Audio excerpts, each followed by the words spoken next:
Hello दोस्तों, आप सभी का ऑल अबाउट सोशियस में स्वागत है। और ये समाजशास्त्र की कॉम्पिटिटिव सीरीज है और इसमें आज हम लोग एक इम्पॉर्टेंट थिंकर, जैसा कि आप लोग नाम यहाँ पे देख रहे हैं, अल्बर्ट के कोहेन, जिन्हें हम लोग अल्बर्ट कोहेन या फिर अल्बर्ट के कोहेन या फिर कोहेन के नाम से जानते हैं। ये अपराध शास्त्र से जुड़े हुए विचारक हैं और जब भी हम लोग अल्बर्ट कोहेन की बात करते हैं तो डेलिक्वेंट बॉयज़ करके इनकी बुक है, वो ज़रूर एक इम्पॉर्टेंट बुक हो जाती है। इम्पॉर्टेंट बुक क्या, ये कहें कि यही बुक इनकी मोस्ट इम्पॉर्टेंट बुक रही है जो कि विभिन्न परीक्षाओं में पूछी जाती है। तो जब बात अल्बर्ट कोहेन की हो रही है तो सिर्फ हम उनकी डेलिक्वेंट बॉयज़ को नहीं समझेंगे, बल्कि उन्होंने कुछ थ्योरी भी दी है, अपराध शास्त्र में उनका क्या योगदान रहा है, क्योंकि ये एक समाजशास्त्री भी हैं जो कि अपराध शास्त्र से जुड़े हुए रहे हैं। तो हमें इनके बारे में जानना ज़्यादा आवश्यक हो जाता है। तो आज हम लोग अल्बर्ट के कोहेन के बारे में, इनके क्या कंट्रीब्यूशन रहे हैं समाजशास्त्र में, ये समझेंगे। इनकी महत्वपूर्ण पुस्तकें क्या रही हैं ये भी समझेंगे। तो चलिए हम लोग लेक्चर को प्रारंभ कर रहे हैं। यहाँ पे आप लोग देख सकते हैं, ये इनकी इमेज है।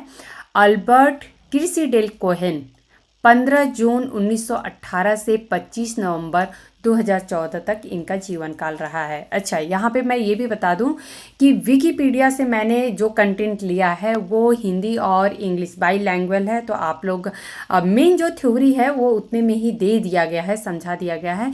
तो जिन हमारे साथियों को इंग्लिश में कंटेंट चाहिए तो वो मोर देन सफिशिएंट है इतना कंटेंट। बाकी मुझे और भी कुछ कंटेंट मिले जिनको मैंने हिंदी में ट्रांसलेट किया है और यहाँ पे मैंने मेंशन किया है। तो मेजर कंटेंट हम लोग हिंदी में डिस्कस करेंगे, लेकिन इंग्लिश में भी कंटेंट आप लोगों के लिए अवेलेबल है। ओके, एक प्रमुख अमेरिकी अपराध शास्त्री थे।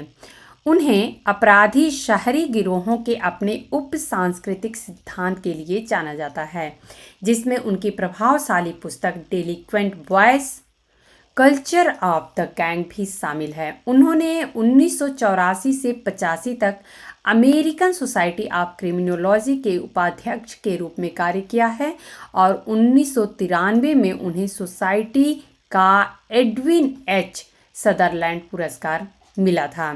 तो यहाँ पे एक बात और बता दूं कि 1948 में ये हार्वर्ड यूनिवर्सिटी से सोशियोलॉजी ऑनर्स के साथ ग्रेजुएट हुए थे। तो आप लोगों को ये पता होना चाहिए कि ये थिंकर जो हैं वो सोशियोलॉजी से ही जुड़े हुए रहे। इनका जो एजुकेशन भी रहा वो सोशियोलॉजी से ही रहा है। जैसा कि आप लोगों को अदर थिंकर्स के बारे में पता चलता है कि वो लोग पढ़ाई किसी दूसरी फील्ड में किए रहते हैं, लेकिन वो एक समाजशास्त्री बन गए हैं या बने हुए थे। तो लेकिन अल्बर्ट क्रिसिडेल कोहेन की बात यदि करें तो ये इनका जो एकेडमिक रहा वो भी समाजशास्त्र से ही रहा। अल्बर्ट क्रिसिडेल कोहेन टाइमलाइन यहाँ पे देख सकते हैं। जून 15, 1918 to November 25, 2014 was a prominent American criminologist. He is known for his सब कल्चरल थ्योरी। तो सब कल्चरल थ्योरी के लिए इनको जाना जाता है। तो ये आप लोग ध्यान रखिएगा, यहाँ पे हिंदी में उप सांस्कृतिक सिद्धांत। तो इनका जो कंट्रीब्यूशन है वो उप सांस्कृतिक सिद्धांत का है और ये क्या है इसको भी हम लोग डिटेल में समझेंगे। ओके, आप डेलिक्वेंट अर्बन गैंग्स, डेलिक्वेंट का मतलब क्या होता है? डेलिक्वेंट का मतलब होता है अपराधी। तो ये आप लोग ध्यान रखिएगा। Including his influential book delinquent Boys, Culture of the Gang. He has served as Vice President of the American Society of Criminology from 1984 to 1985, and in 1993 he received the Society's Edwin H. Sutherland Award. इनका हम लोग work देख लेते हैं। तो Albert Cohen टालकट Parsons के छात्र थे। ये एक इम्पॉर्टेंट फैक्ट है, आप लोगों को पता होना चाहिए। टालकट पार्सन्स की ग्रैंड थ्योरी भी आप लोगों को पता है। और उनकी प्रेरणा से उन्होंने पीएचडी लिखी। कोहेन के हार्वर्ड छोड़ने के बाद भी पार्सन्स और कोहेन के बीच पत्राचार जारी रहा। 1955 में लिखी गई अपनी कृति delinquent boys the culture of gang में कोहेन ने अपराधी गिरोहों के बारे में लिखा है और अपनी सैद्धांतिक चर्चा में सुझाव दिया कि कैसे ऐसे गिरोह समाज के सामान्य मानदंडों और मूल्यों को अपनी उप संस्कृतियों से बदलने का प्रयास करते हैं। तो यही इनकी उप संस्कृति की थ्योरी है या सब कल्चर की थ्योरी है। उन्होंने 2 बुनियादी विचारधाराएं प्रस्तावित की, जिनमें से पहली को स्टेटस फ्रस्ट्रेशन कहा गया। स्थिति की हताशा मुख्य रूप से निम्न वर्ग के युवा लोगों को निर्देशित की जाती है। जो स्थिति की हताशा का कंडीशन दिखता है वो मुख्य रूप से निम्न वर्ग के जो युवा लोग होते हैं उनको निर्देशित करती है। उनकी अपनी सामाजिक वास्तविकताओं और समाज के बाकी प्रचारित लक्ष्यों के बीच कोई समानता नहीं होता है। वो देखते कुछ और हैं और उनकी स्थिति कुछ और होती है। वे अपने द्वारा सामना किए जाने वाले नुकसान और असमानताओं से निराश हो जाते हैं और यह कोहेन के दूसरे सिद्धांत की ओर ले जाता है, वह होता है प्रतिक्रिया निर्माण। तो यहाँ पे हम लोग इसी सेम कंटेंट को हम लोग इंग्लिश में देखेंगे। Albert Cohen was a student of टालकट Parsons and wrote a PhD under his inspiration. Parsons and Cohen continued to correspond also after Cohen left Harvard. In his 1955 work Delinquent Boys, The Culture of the Gang, Cohen wrote about delinquent gangs and suggested in his theoretical discussion how such gangs attempted to replace society's common norms and values with their own subcultures. He proposed 2 basic ideologies, the first of which is called status frustration। तो status frustration की बात इन्होंने की है और इसी से निकल के दूसरी थ्योरी जो आती है प्रतिक्रिया निर्माण की, जिसे हम रिएक्शन फॉर्मेशन कहते हैं। ओके, स्टेटस फ्रस्ट्रेशन क्या होता है? Status frustration is directed mainly to the young people of lower classes. There is no parallel between their own social realities and the rest of the society's promoted goals. They become frustrated at the disadvantages and inequalities and they face, and this leads to Cohen's second principles। वो क्या है? Reaction formation. तो यहाँ पे जब हम बात इसकी कर रहे हैं तो आप लोगों को R.K. मर्टन की थ्योरी जरूर याद आ रही होगी, डेविएंट की।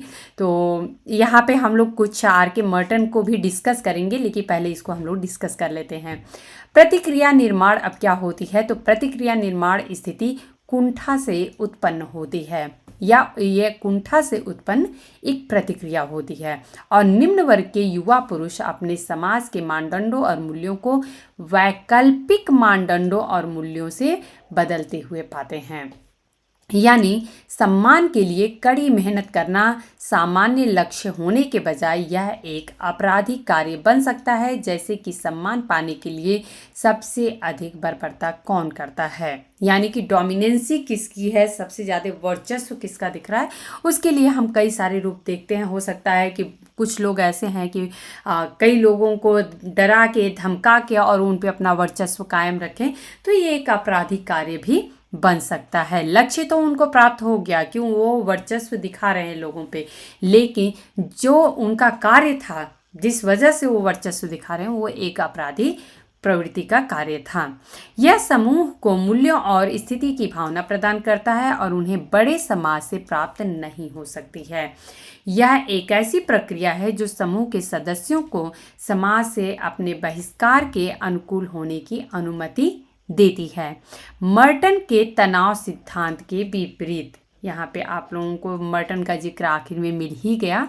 मर्टन के तनाव सिद्धांत के विपरीत कोहेन का मानना है कि स्थिति कुंठा की प्रतिक्रिया एक व्यक्तिगत प्रतिक्रिया के बजाय एक सामूहिक प्रतिक्रिया होती है। तो मर्टन ने जहाँ पे कहा था कि जो एक कुंठा की स्थिति हमें दिखाई देती है ये एक व्यक्तिगत प्रतिक्रिया होती है, जबकि यहीं पे कोहेन कहते हैं कि यह एक सामूहिक प्रतिक्रिया है। तो बेसिक डिफरेंस जो मर्टन और कोहेन की थ्योरी में है वो यहीं पे है। यह सिद्धांत पश्चिमी समाजों में गैर उपयोगितावादी अपराध या जिसमें बर्बरता, आवारागर्दी और मौज मस्ती की बढ़ती दरों के लिए जिम्मेदार होते हैं।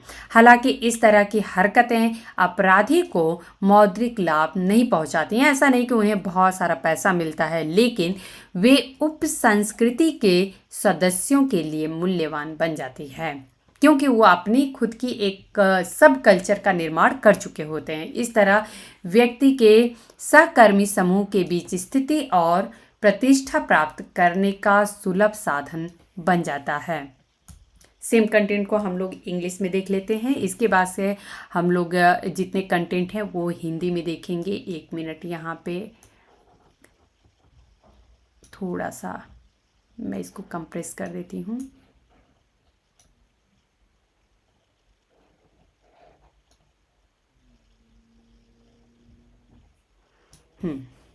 Okay.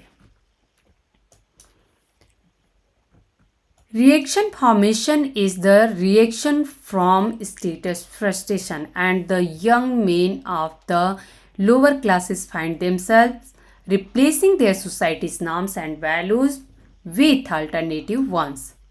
That is, instead of working hard, being the common goal for respect, it may become the delinquent act. अपराध कार्य बन सकता है, like who commits the most vandalism to gain the respect. This provides the group with a sense of values and status which they cannot receive from the larger society. It is a process which allows the members of the groups to adapt to their own exclusion from society. Unlike Merton's string theory, Cohen holds the view that the reaction to status frustration is a collective response rather than an individual one. Okay, this theory accounts for the increasing rates of non-utilitarian crime like vandalism, loitering, and joyriding in Western societies. Although actions such as these do not provide monetary gain to the perpetrator, they come to hold value to members of the subculture. As such, becoming accessible means of achieving status and prestige among the individual's peer group. Okay. अब हम लोग इनके उप सांस्कृतिक सिद्धांत को थोड़ा समझ लेते हैं। तो जैसा कि उल्लेख किया गया है, कोहेन के काम में शायद सबसे महत्वपूर्ण उनका उप सांस्कृतिक सिद्धांत है, जो 1955 में अपराधी लड़कों पर किए गए शोध पर यह आधारित है। इसीलिए ये बुक जो आई थी डेलिक्वेंट बॉयज, इसमें इस थ्योरी को मेंशन किया गया है। रॉबर्ट मर्टन के तनाव सिद्धांत का अध्ययन करते समय कोहेन ने कई मुद्दों पर गौर किया। यहाँ पे आप लोग एक चीज़ को कोरिलेट करिएगा कि टालकट पार्सन्स के ये छात्र रहे, रॉबर्ट मर्टन भी टालकट पार्सन्स के छात्र रहे, और यहाँ पे आप लोग देख सकते हैं कि रॉबर्ट मर्टन का जो तनाव सिद्धांत था, इसका अध्ययन करते समय कोहेन ने कई मुद्दों पर गौर किया जिनके बारे में उनका मानना था कि तनाव सिद्धांत उन्हें संबोधित नहीं करता है। जैसे कि यहाँ पे दिया गया है, मर्टन अपराध के लिए व्यक्तिगत व्यवहार को जिम्मेदार मानते हैं। ये बहुत ही इम्पॉर्टेंट है अगर हमको डिफ्रेंशिएट करना है कि मर्टन की थ्योरी कोहेन की थ्योरी से किस तरीके से अलग है, तो यहाँ पे समझना जरूरी है कि मर्टन अपराध के लिए व्यक्तिगत व्यवहार को जिम्मेदार मानते हैं, लेकिन अधिकांश अपराधी व्यवहार जो है वो गिरोहों के भीतर होता है, तो इसको उन्होंने सामूहिक व्यवहार को जिम्मेदार माना था। मर्टन का सिद्धांत सभी सामाजिक समूहों में होने वाली घटनाओं की व्याख्या करने का प्रयास करता है, लेकिन अपराध सबसे अधिक श्रमिक वर्ग के पुरुषों में ही प्रचलित होता है। उनका तर्क है कि अपराधी व्यवहार मौद्रिक लाभ से प्रेरित होता है। किसका? मर्टन की थ्योरी है। लेकिन अपराध एक बड़ा प्रतिशत जो होता है वो गैर मौद्रिक होता है, जैसे कि बर्बरता को हम देख सकते हैं। कोहेन ने 1955 में अपनी रचना delinquent boys the culture of the gang में इन मुद्दों को उठाया था। उन्होंने अपराधी गिरोहों के बारे में लिखा, जिसमें उन्होंने सुझाव दिया कि उनके व्यवहार और दृष्टिकोण मुख्य रूप से सामाजिक मानदंडों और मूल्यों को अपने स्वयं के उपसंस्कृतियों के साथ प्रतिस्थापित करने के प्रयास का परिणाम है। ओके, नेक्स्ट हम लोग समझेंगे कि अल्बर्ट कोहेन ने जो स्थिति की हताशा का व्याख्या किया है वो कैसे है। कोहेन का एक मुख्य विश्वास यह था कि आमतौर पर मजदूर वर्ग के जीवन के लक्ष्य और आकांक्षाएं जो होती हैं वो मध्यम वर्ग के समान ही होती हैं। हालांकि मजदूर वर्ग के लड़कों के अपने मध्यम वर्ग के समकक्षों की तुलना में अकादमिक रूप से सफल होने की संभावना जो होती है वो बहुत ही कम होती है, क्योंकि उनको उतना ज़्यादा, जो मजदूर वर्ग के लड़के होते हैं उनको उतनी अच्छी एजुकेशन नहीं मिल पाती है, उतनी उनको जो अच्छी शिक्षा नहीं मिल पाती है, तो जो मध्यम वर्ग के समकक्ष वो अपने आप को नहीं पा पाते हैं। कोहेन ने तर्क दिया कि यह पूंजीवाद या गरीबी की बजाय शिक्षा के प्रति मजदूर वर्ग के रवैये का परिणाम है। तो इन्होंने एजुकेशन से भी जोड़ के देखा कि ये स्थिति हमें जो सब कल्चर की दिखाई देती है वो आखिर में क्यों दिखाई देती है, तो ये शिक्षा का भी परिणाम होता है। इसलिए कोहेन का मानना था कि यह भौतिक अभाव के बजाय सांस्कृतिक अभाव के कारण था। तो ये आप लोग ध्यान रखिएगा। उनके शैक्षणिक प्रदर्शन में कमी का मतलब है कि युवा कामकाजी वर्ग के पुरुष मुख्य धारा के समाज में वह सामाजिक दर्जा हासिल नहीं कर पाते हैं जिसकी वे आकांक्षा रखते हैं। ये सबकी स्थिति होती है कि सब चाहते हैं, चाहे वो एक मजदूर हो, एक किसान हो, हर किसी को ये होता है कि हमारा जो बच्चा है वो सही से कम शिक्षा प्राप्त करे, अच्छे से पढ़े लिखे आगे बढ़े। लेकिन ये स्थिति अगर नहीं दिखाई देती है तो इसका नतीजा जो होता है वो होता है स्थिति की हताशा, क्योंकि उनको लगता है कि हम कुछ भी कर लें हम नहीं पा पाएंगे, हम नहीं कर पाएंगे। वे व्यापक समाज से अलग थलग महसूस करते हैं और इसके दायरे में ऊपर उठने या भौतिक सफलता प्राप्त करने में असफल होते हैं, और इसी को इन्होंने स्थिति की हताशा कहा है। ओके, जैसे फॉर एग्जाम्पल में हम लोग समझेंगे। एक मिनट, इसको थोड़ा सा कट ना हो इसके लिए मैं ऊपर कर दूं। 1 मिनट।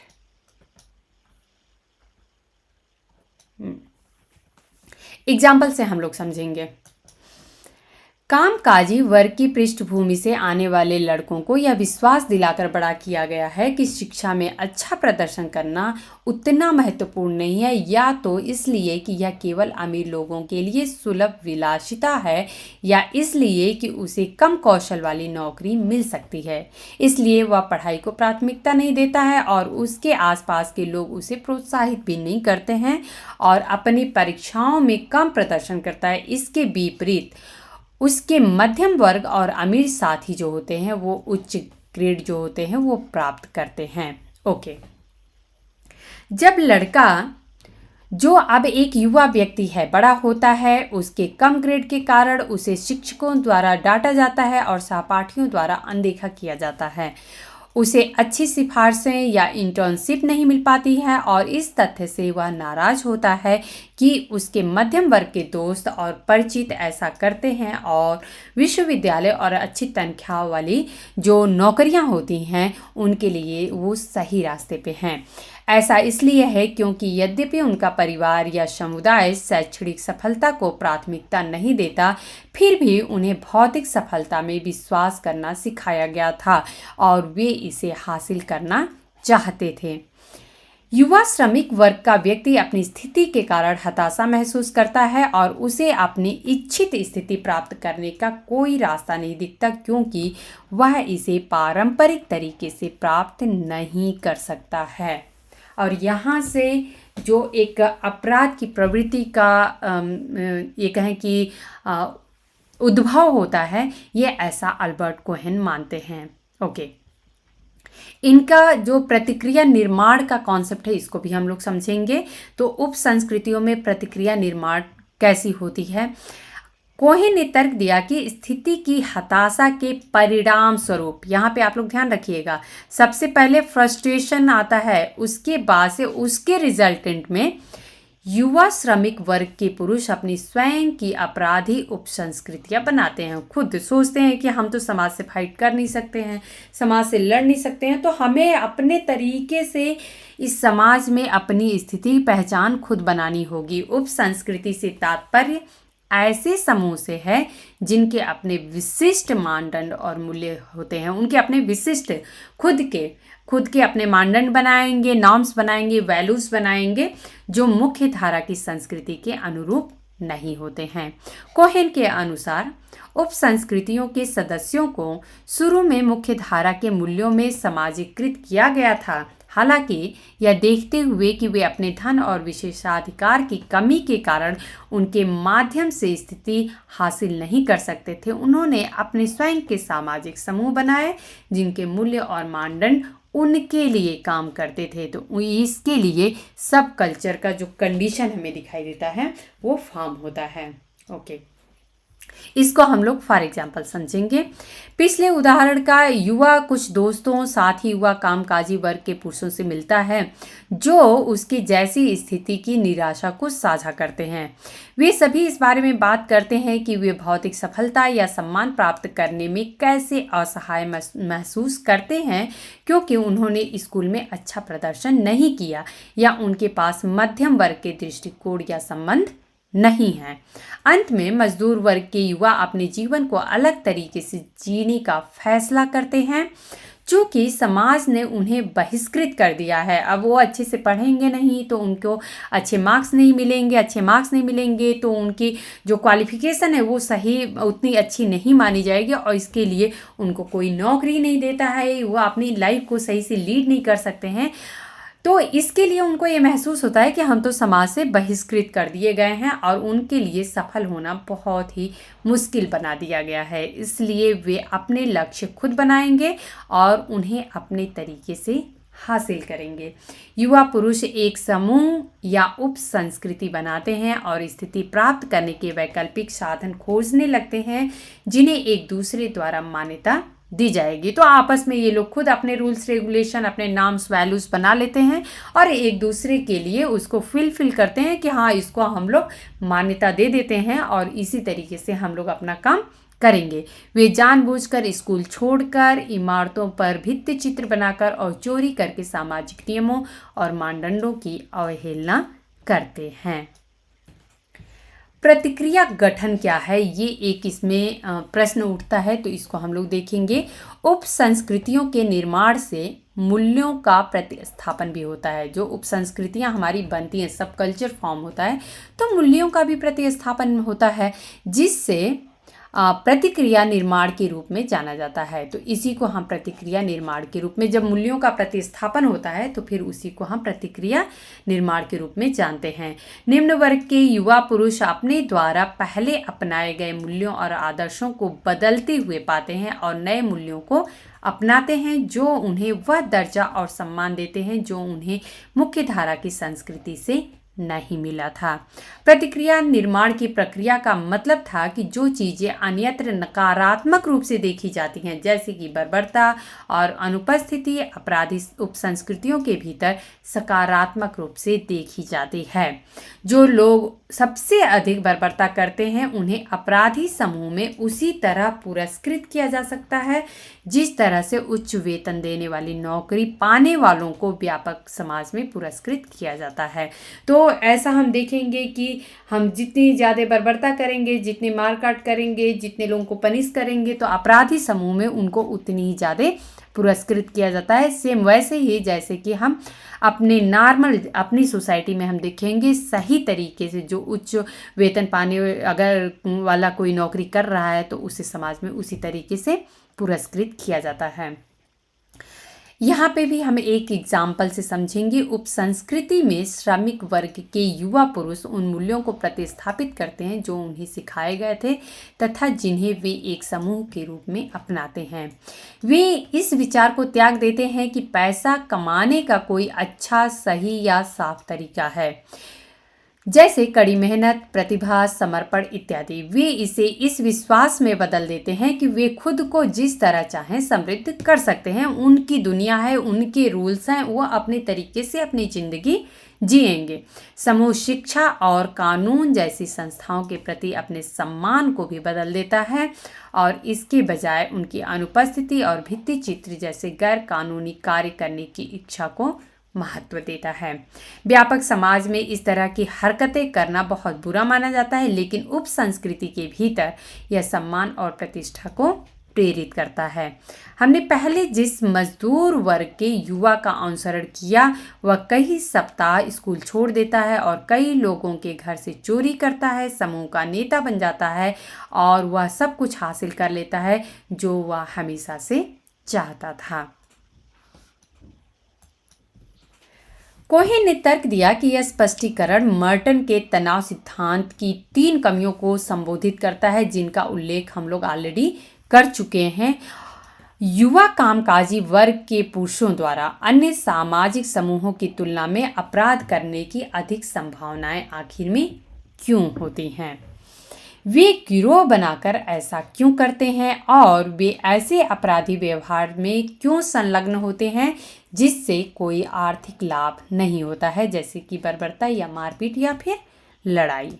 ओके, कोहेन का उप संस्कृति सिद्धांत क्या है, इसको हम लोग अब शॉर्ट में समझ लेते हैं। कोहेन के उप संस्कृति सिद्धांत में कहा गया है कि कई सामाजिक वर्ग होते हैं। समझने की कोशिश आप लोग करिएगा। श्रमिक वर्ग होता है, मध्यम वर्ग होता है और उच्च वर्ग होता है।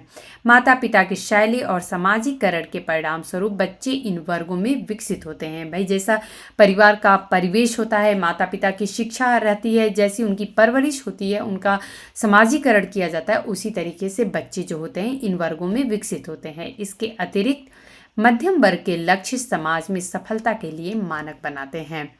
यह तब संघर्ष पैदा करता है जब कामकाजी वर्ग के युवा मध्यम वर्ग की अपेक्षाओं को पूरा करने की कोशिश करते हैं। जो कामकाजी या श्रमिक वर्ग या निम्न वर्ग के जो लोग होते हैं, वो युवा मध्यम वर्ग की अपेक्षाओं को पूरा करने की कोशिश करते हैं कि हम भी वैसा कर सकते हैं, लेकिन अपनी जीवन परिस्थितियों के कारण ऐसा नहीं कर पाते हैं।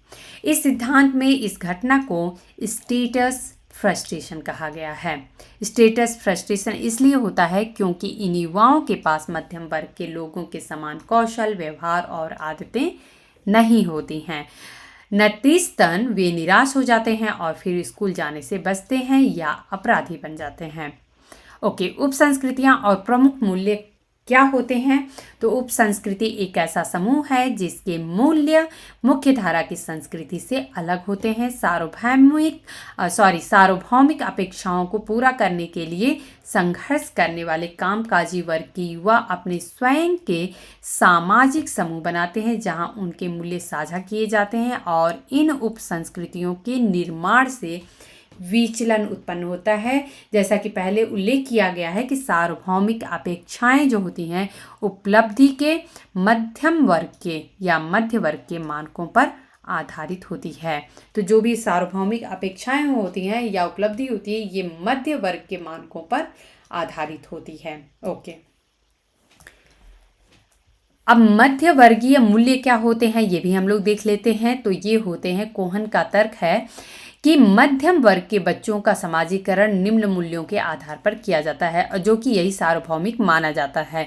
तो प्रेरणा और महत्वाकांक्षा होती है, व्यक्तिगत जिम्मेदारी होती है, उपलब्धि और सफलता, देरी से संतुष्टि, चेतना, दीर्घकालिक योजना इनकी होती है, बजट होता है, आत्मसंयम होता है, स्वास्थ्यवर्धक मनोरंजन होता है और दूसरों की संपत्ति का सम्मान होता है। तो ये कुछ मध्यम वर्गीय मूल्यों की अपनी एक पहचान है या इसके आधार हैं कि जो मध्यम वर्गीय मूल्य बनते हैं उसकी किस बेस पे बनते हैं।